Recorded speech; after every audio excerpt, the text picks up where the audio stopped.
welcome.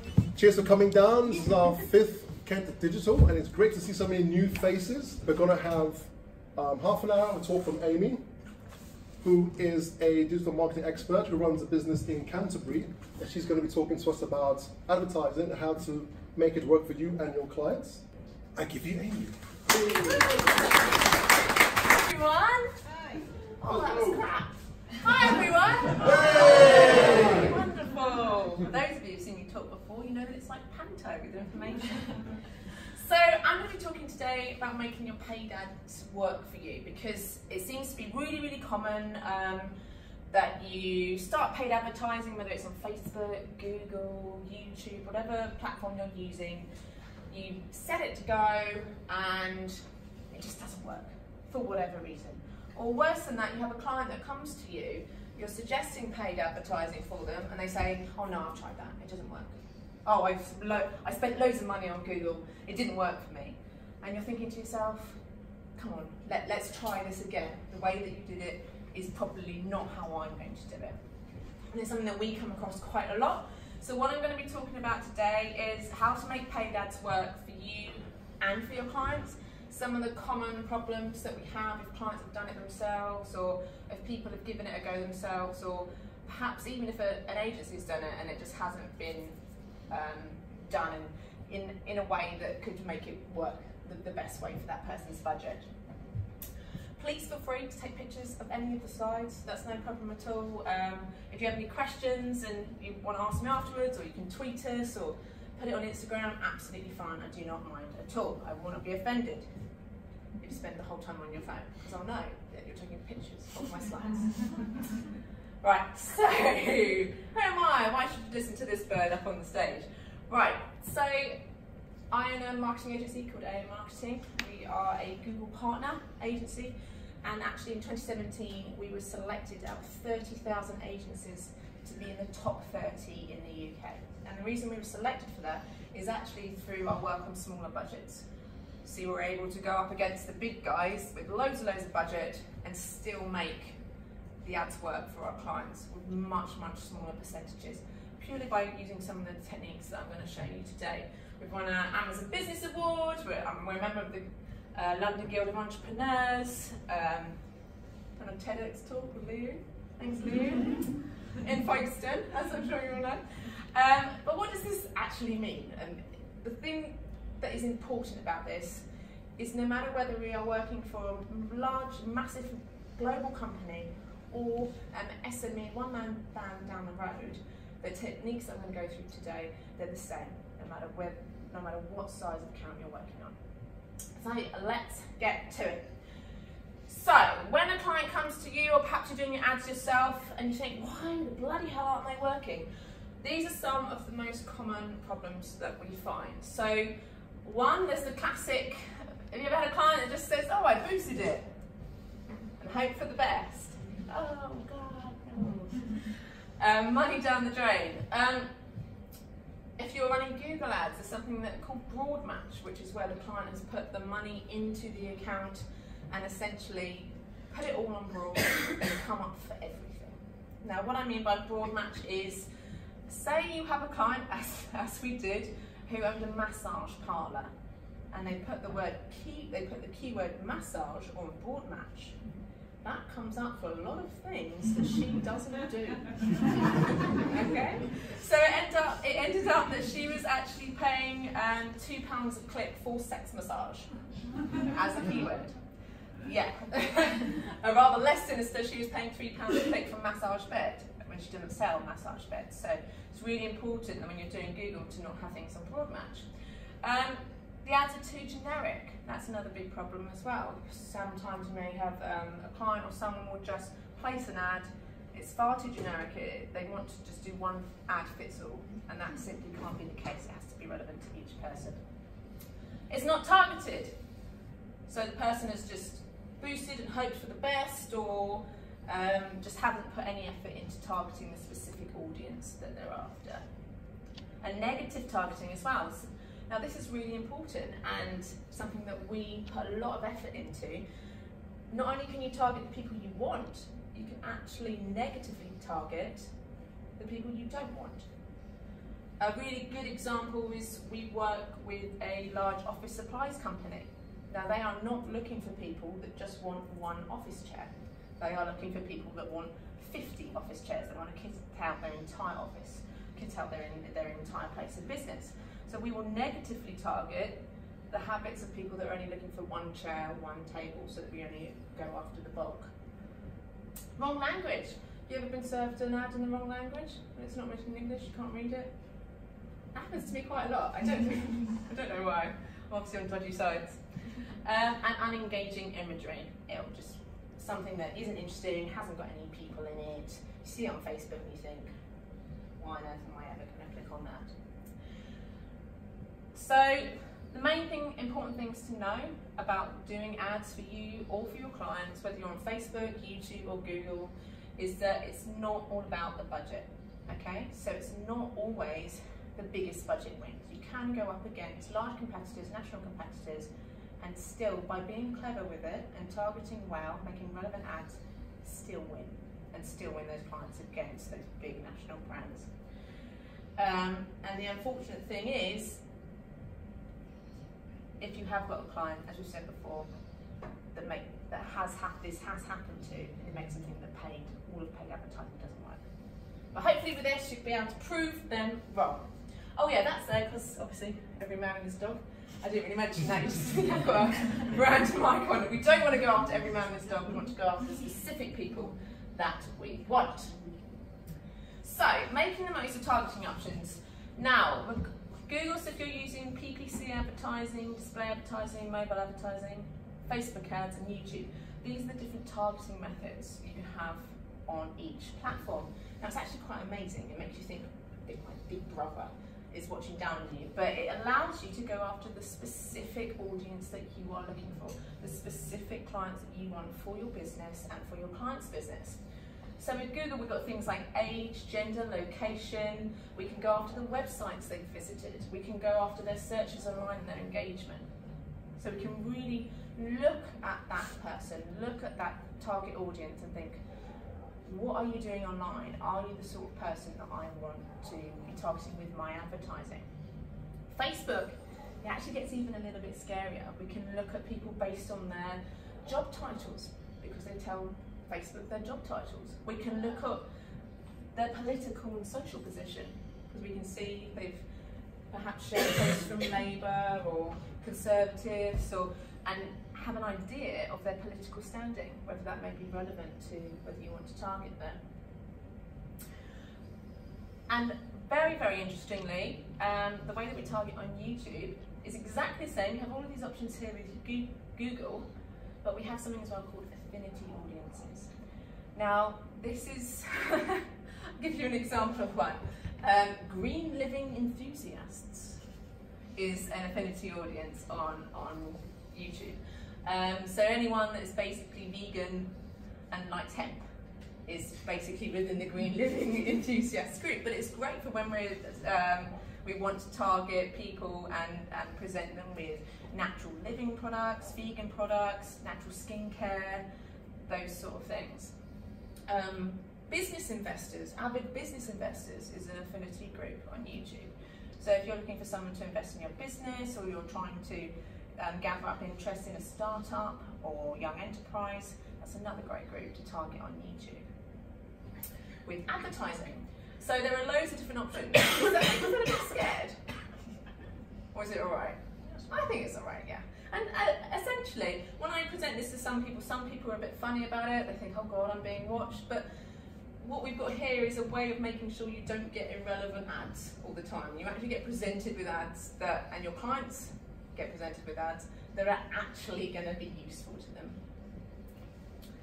Okay, but which platform do you use? That's something that, again, really, really important to know. So we get a lot of clients coming to us saying, okay, I want to target ads, I know my audience, but what platform do I use? And that depends on the audience and also what stage your customers are at.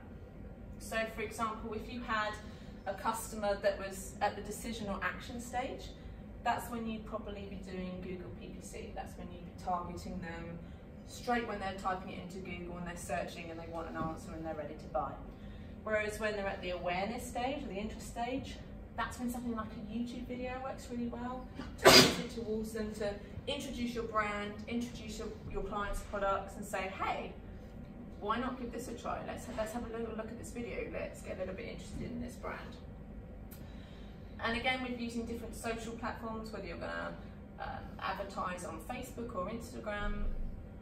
The simple question that a lot of clients ask is, where should I be advertising? And the simple answer is, where your clients are. It's no good going on Facebook if all of your clients are on Instagram, and vice versa. The same with any platform. And when clients say to me, oh, how do I know where they are? I say, have a look at your competitors. Have a look at other people in similar areas. Where are those conversations happening? Where is that engagement happening? You know, if a client or a competitor of a client is not getting great traction on Facebook, people aren't liking their stuff, they're not commenting on their stuff, and you think, okay, well, where are they? Where are those social interactions happening? And that's where I then target them with paid advertising. Okay, so if you want to make your ads, your paid ads work for you, these are the key questions that I would ask when developing your customer base. Could be that you have a new business and you don't know what your customers are. It could be that you have customers and you don't want those customers, you want different ones, because the ones you got aren't good. So these are the questions I would write down, and I would have, whether you're doing your ads for yourself or whether you're doing your ads for your client, have your client answer these questions. First one is, do I have a type of customer? Can you see the people that you get repeat business from? Do they follow a certain pattern? Are they all male? Are they all female? Are they all living within a certain area? Therefore, that will give you some really great starting points with targeting people of a similar age, similar gender, similar area within the country. Do I already have data? If you're not in your business, do you already know what your target customer is? Do you already have that data available? Do you have email marketing lists that a marketer could use to place into Google, to place into Facebook, in order to make their job a little bit easier, in order to start that tracking and that targeting journey? What customers do I want? This is really, really important. Anyone here, out of your clients, and we can cut this out the video, does anyone have clients that they don't want? You're all liars. Thank you. Does anyone have clients that don't suit the exact target market that their brand is going after? Yeah, okay, there we go. See, I should work in marketing. So again, think about the customers that you actually want. Think about what you have, think about what you want. Then this will give you a really great idea of who you're going to be targeting with your paid ads using those targeting options. Who buys from your competitors? Again, have a little look. We can create Google lists on who's actually visiting competitor websites and who's interested in competitor websites. Hell, you can actually target people on the competitor website while they're actually on it, viewing it. You can have your ad on your competitor's website saying, come and check us out. Don't bother with these guys. That's a great way of targeting, right? While they're actually on your competitor's website. What platforms do my customers use? Again, we've just been talking about this briefly. Are they on Facebook? Are they on Instagram? Are they on YouTube? What are they actually doing and where can I get them? And when do they use them? This is really important as well, and this is another targeting method that I haven't yet mentioned. You can target people based on time of day. So for example, let's do something really extreme here. If you're a pool website and you're running ads, you're not going to do them at lunchtime. Yeah? You're not going to do it at lunchtime when someone's like, well, I don't know how some offices run, but normally that's going to be an after 6 o'clock thing. But we do it with people that run business-to-business, offices, business-to-business services. We will have their ads running from 9 o'clock till 5 o'clock, at which point that is when they will stop. Because once that office is closed and no one can answer the phone, there's not really much point running an ad encouraging that person to ring that business, as no one is going to answer. This saves budget, it increases conversion once the person actually gets through, and it just makes the whole system, a lot more targeted and much more likely to revert in that, much more likely to end in that person becoming a customer. Cool, so making your ads. One of the most important things, like if you're running advertising, one of the main reasons why it fails, if it does fail or doesn't do as good as it could do, is because of imagery and because of relevancy. So these are some great ads for me. I've been presented these in the last few months. Black Friday, really great. That's something that's I'm very passionate about. And that's a time-sensitive ad that was sent to me a few weeks before Black Friday. I'm just about to move house. So these are extremely relevant, talking about kitting out the new house, furniture, etc., and these for business as well. So these guys have done a really good job. They know what I'm after, they know what my business is, they know what I'm looking at, and I'm very, very likely to click on these, very, very likely to look at their website, very, very likely to buy the product. In fact, I did click on that ad and I did buy that. So really, really good job. Not so good, I don't speak German. And actually this ad was presented to me when I hadn't been to Germany or Austria in quite some time, many, many years. I'm not really sure why I was presented with this ad. Bunions. I can honestly say I don't have a bunion. I'm also not the target age range for people with bunions as well, so this is generally someone that's just blanket marketed to everyone. Very unlikely to result in a click, very unlikely for me to buy that product. And this one as well. I mean, I'm sure it's a lovely product, but I don't have children, I don't search for children's products. Again, I think they're just targeted to me because I'm a certain age and I'm a woman, which is too generic. Again, not likely to result in a click, not likely for me to result in buying that product. So let's think about, is your ad relevant and how can you make it more relevant to the person, okay?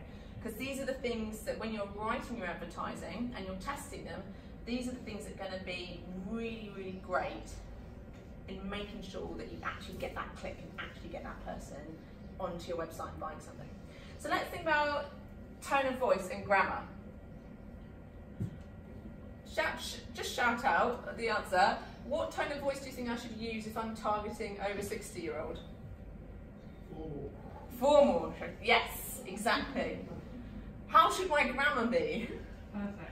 Perfect, exactly. I would even suggest a semicolon in there somewhere. Something to suggest definitely the correct use of your and your. Without a doubt. One of the sticking points. So again, you need to think about tone of voice and grammar, depending on the age of the person, the industry that they're working in, even the area of the country that they're from. If you want to go colloquial and start using different words, always making sure that you're using the right terminology for the word bun, which is very different up in Yorkshire as it is down here, as we discovered on an ad. If you're targeting young people or you're targeting over 60s or mid-range, it's going to be very, very different depending on the grammar that you use and the product that you're selling. Accents. I don't know if any of you guys have run a similar campaign, but we did one for a client on YouTube, and we made it was the same ad, but we had different voiceover artists depending on what region we were targeting. So depending on the different types of the UK, we had 6 different ads, 6 regional accents, exactly the same video. No worries, because you want to make it relevant to that person. And if that person thinks, oh, they could live down the road from me, they're much more likely to be engaged, much more likely to click on that ad, go on the website and actually investigate what the brand was. It didn't cost that much more at all. I think it was about £500 extra to get the different people in because the video was the same, but resulted in a huge extra conversion percentage, rather than just having a generic ad with one voiceover that went all. Language translations. Now here's a really, does anyone use language translators for their websites or anything that they're creating, or? Google Translate, no, okay, cool.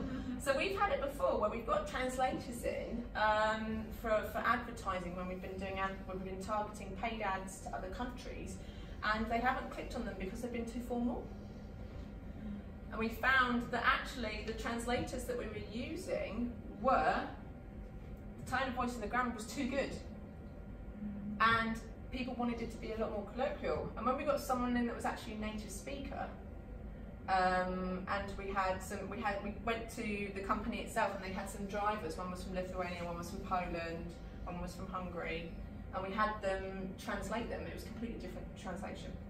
And we had them translate it so they were speaking to their mate. And the language, although it meant the same thing, was very, very different. It was a difference between having a one-to-one conversation with you guys and then, you know, presenting the same thing on stage. And it created a huge uplift in the amount of people taking interest and engagement on the ad, purely because the wording was slightly different, it was more colloquial. Female and male. Not that I think that everything should be pink and everything should be blue, because we'll get onto that another time, I think.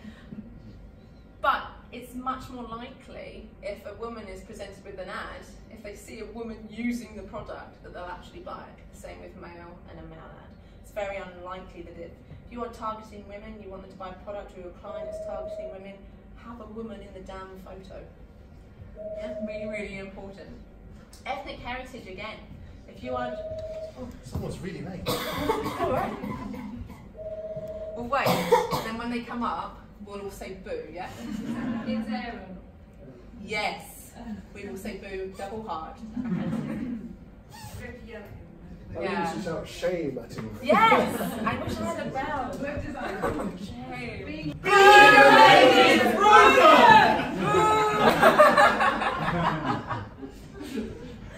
So again, ethnic heritage, if you are targeting a different country, do not use someone from another country. Use someone that they feel as though they could have grown up with, that is, you know, living down the street. And the landing page as well. This is really, really important. So when you are writing an ad and you want someone to visit the website, if you've spent all this time making this ad relevant, it's about what the person wants, it's focused on them, don't just send them to the homepage. Okay, send them to the stuff that they actually wanted to see. Send them to the actual page they're looking at. For example, let's take Mark Gator with Red Sprout. If someone is looking for a job at a specific digital marketing firm, send them to the page where that job is advertised. Don't just send them to the generic Red Sprout homepage. He didn't do that. Sorry, he didn't do that. I'm just using it as an example. Okay, and then finally, it's in big, bold letters: test, adjust, and test again. It may be that you have to throw through things against the walls, see what sticks, do a bit of A/B testing, see what works, and then once you know what works, that's what you take your money and put it into. Okay, so, how much more time have I got? 5 minutes. Oh, this is a client that worked really well with. So basically they were doing, this is a national brand, and they were doing surveys for the government. They were previously doing generic targeting and like generic images on Facebook with absolutely nothing. People had to answer a 10-minute questionnaire. That's a lot to ask with someone, to do a 10-minute questionnaire for no reward whatsoever. Previously it took 3 months to achieve. All we did was we added demographic and behaviour targeting, so going after really specific people. We added targeting on their country, their nationality, their language, and we made tailored ads for each person. We changed the image for each ad as well. And previously, their click-through rate was 0.34%. We got it up to 4.18%, and it meant that instead of taking 3 months, it took 10 days, just by changing some images and targeting specific people. And that's all it took. We didn't do anything really, really clever. That's literally all we did, everything that I've just gone through with you guys. And then it meant the click cost also reduced by 30%, because that's what it's all about. That's what it's about in the end of the day, isn't it? Trying to get the most we can for our clients and getting the best return on investment. Oh, here's some really cool tools. So take pictures of these for your ad journey. So Google Trends. So this will help you, well, it does exactly what it says on the tin. It helps you see what trends are happening, helps you see what keywords are really, really popular. So if you work in a certain industry, or your clients do, helps you see where those keywords related to that industry are, or if they're getting more popular or less popular.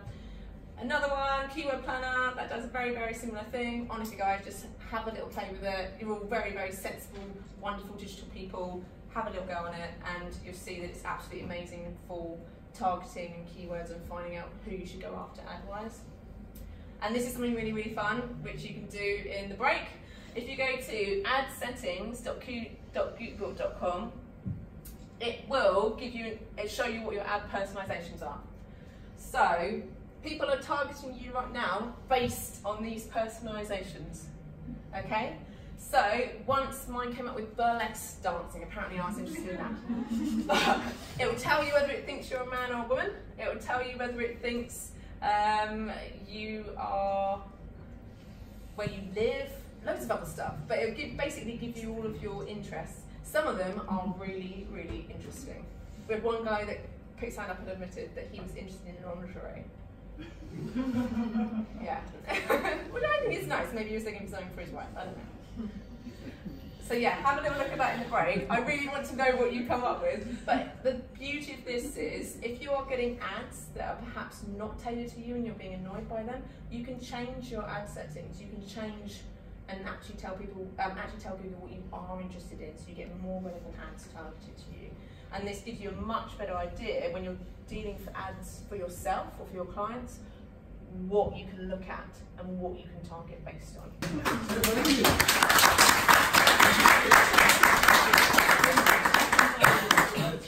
Hi, thanks for a good talk. What would you recommend for someone who wants to sell kind of cheap products, and so I can't afford to have a really high cost per click? Yeah, so I definitely go down the Facebook route for that one, purely because not so much even the cost per click, but the fact that there's such a small starting. I mean, the fact that you can start from £1, whereas if you went down the Google route, you'd be looking at, depending on where you're working, because it's so saturated as a market, you're looking at like sort of £2 a click, kind of for any industry before you've even started. You can get some really decent mileage on YouTube though. You can get someone to watch your whole video for 2p, like 2p. Even in one, we've got it for 1p in some cases. The average is around about 5 to 8p, and that's for someone to watch 30 seconds of your video, which is a huge amount of content. Whereas on Facebook and Instagram and LinkedIn, it's 3 seconds. So if you've got a video and you want someone to watch content, I would definitely go down the YouTube route, because you can get a penny view, as we call it, still relevantly targeted as well, not broad in any way. But yeah, but Facebook would be great because it has such minimum starting amounts. Yeah. What do you think of Bing Ads? Because it apparently hasn't been as saturated as Google Ads. Yeah, that's because no one uses it. But but no, it's around about, I'd say 5 to 7% of people using Bing Ads. Bing Ads can actually be great, particularly if you're targeting, as we call them, the silver surfers, or office computers, because a lot of office computers, they're Windows and they come with Bing already set in, and they can't change that. They can't change it to Google. It's done from above and it's Bing, and that's it. So that can be really great for some B2B services. It can be great for people that are sort of in the sort of 55, 60 plus range as well. Generally much cheaper again, because as you say, it's a much less saturated market, but that is because you have much less people using it and only select groups. But if you've got a niche, and that is your niche, Bing Ads can be great.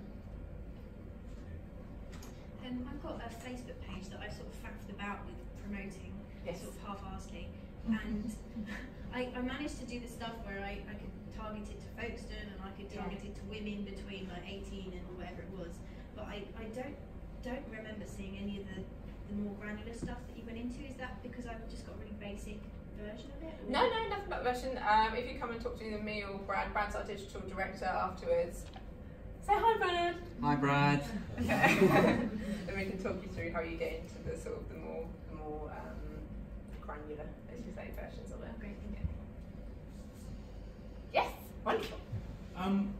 Just a question actually about KPI reporting. Yes. Let's say I've got a client at the moment where we cannot set up lead tracking. Oh, how come? Because it's a third-party developer and the developer aren't playing lead. Then, So, yeah. they always ask this sometimes, aren't they? Yeah. So in those instances, what would you do with a KPI report if you can't track on leads? That's a really difficult one. Because sometimes we've had it where, say for example, it goes off site to like Eventbrite, or OpenTable is a great example. When you're in the restaurant, it goes off. We've still been able to track it. Have you got an answer to that? Or honestly, my blunt answer would be kick the developer up the arse. yeah. Like if you can't track anything, then how in the world are you ever going to have a positive conversation with the client? Yeah. Because I you know can that's not only your problem assume. at all. But then at the end of the day, you'll be 3 months down the line, you'll be a client reviewing, you'll be like, oh, we've got you a bunch of clicks, and we've got you this. How many sales did they get? We have no idea. Yeah, that's exactly what we don't want to be reporting on. Does the developer like share their reporting information as well? So that even you can just link them up. We've taken the PPC away from the developer. Okay. And I mean, if developers being awkward, I'll always just go, just give them Tag Manager, Google Tag Manager. Yeah, and then put one thing on, and then we'll never talk to you again. Yeah. Yeah. But Yeah, it's not it's difficult. It's so difficult when that happens because you can only assume, can't you? You can say, well, they went offside. We're assuming it ended in a sale, but you don't know whether the conversion happened when it was actually offside. So yeah, rather than just give the developer a kick or say, please put Tag Manager on. Yeah. Or Amy will ring you. I don't know. Yeah. And you have to talk to her. But you don't want that. No, you don't. Any other questions? Yeah. Cool. No? Hi. So if you're targeting ads and your business is one, as mine is, that has some very specific but very different people I want to target, Yes. would that be a number of very separate campaigns? Yeah. Yeah, absolutely, very separate. And it even could be that with each of those separate people, you're still running A/B testing on the separate groups as well. So it can get really granular, but I would say maybe test 1 or 2 groups at a time rather than running everything, because that would just be an absolute nightmare to track. Yeah. It just feels like a massive thing that I just kind of, yeah, it is huge. It is quite a big undertaking, particularly when you start. But the account setup, if you think that once it's done, it can be tweaked, and then so it's a big chunk of work at the beginning. Then it's fine afterwards, and all you're doing is tweaking and optimizing afterwards.